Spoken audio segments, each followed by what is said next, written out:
بھارت میں شائع ہونے والی کتاب کالکی اوتار نے دنیا بھر میں ہلچل مچا دی ہے۔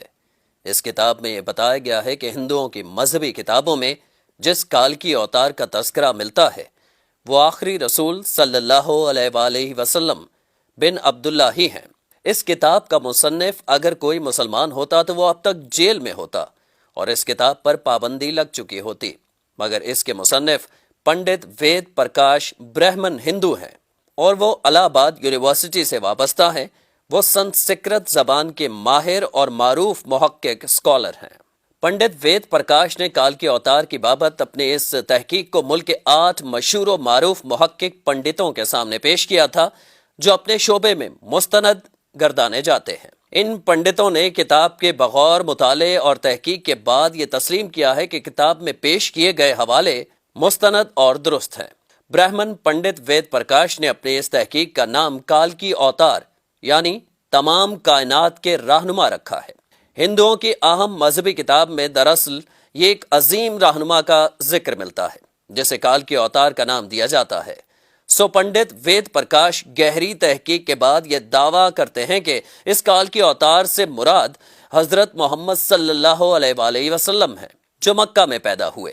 چنانچہ ان کا کہنا ہے کہ تمام ہندو جہاں کہیں بھی ہوں ان کو اب کسی اور کالکی اوتار کا انتظار کرنے کی ضرورت نہیں ہے، بلکہ اس کے لیے انہیں محض اسلام قبول کرنا ہے اور آخری رسول صلی اللہ علیہ وآلہ وسلم کے نقش قدم پر چلنا ہے جو بہت پہلے اپنے مشن کی تکمیل کے بعد اس دنیا سے تشریف لے جا چکے ہیں۔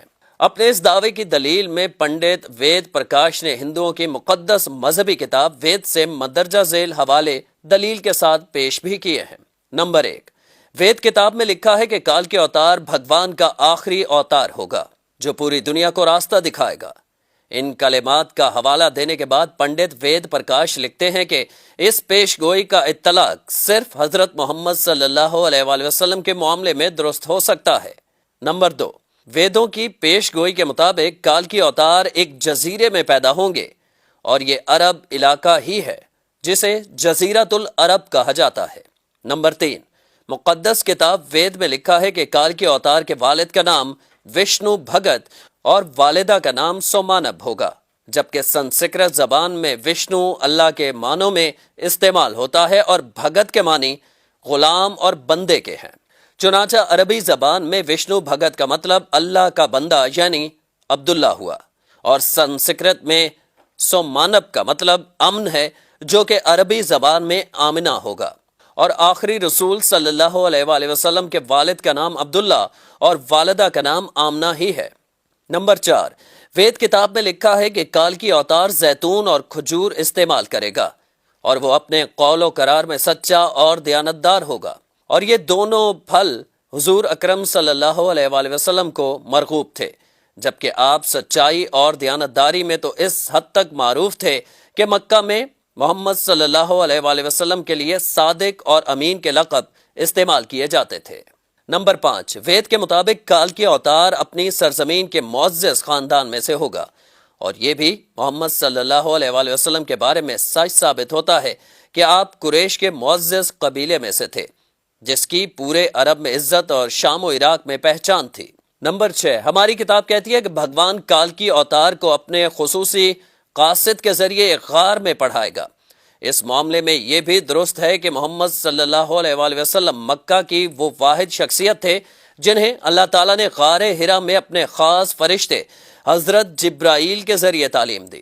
نمبر 7، ہمارے بنیادی عقیدے کے مطابق بھگوان کالکی اوتار کو ایک تیز ترین گھوڑا عطا فرمائے گا جس پر سوار ہو کر وہ زمین و آسمانوں کی سیر کرائے گا، اور محمد صلی اللہ علیہ وآلہ وسلم کا براق پر معراج کا سفر اس پیشگوئی کا مصداق بن کر اسے آپ کی بابت ہی درست ثابت کرتا ہے۔ نمبر 8، نیز لکھا ہے کہ ہمیں یقین ہے کہ بھگوان کالکی اوتار کی بہت مدد کرے گا اور اسے بہت قوت عطا فرمائے گا، اور ہم یہ جانتے ہیں کہ جنگ بدر میں اللہ نے محمد صلی اللہ علیہ وآلہ وسلم کی فرشتوں سے مدد فرمائی۔ نمبر 9، ہماری ساری مذہبی کتابوں کے مطابق یہ پیش گوئی ملتی ہے کہ کالکی اوتار گھوڑ سواری، تیر اندازی اور تلوار زنی میں ماہر ہوگا۔ پنڈت وید پرکاش نے اس پیش گوئی پر بڑا خوبصورت تبصرہ کیا ہے جو بڑا اہم اور قابل غور ہے۔ وہ لکھتے ہیں کہ گھوڑوں، تلواروں اور نیزوں کا زمانہ بہت پہلے گزر چکا ہے۔ اب تو ٹینک، توپ اور میزائل جیسے ہتھیار استعمال میں ہیں۔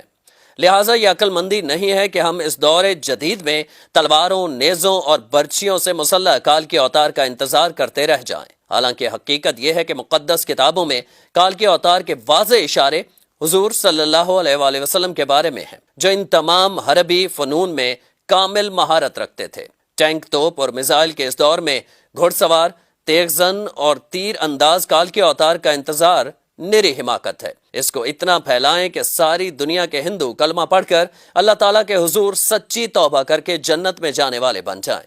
کم از کم اپنے دوستوں کو ضرور بتائیں۔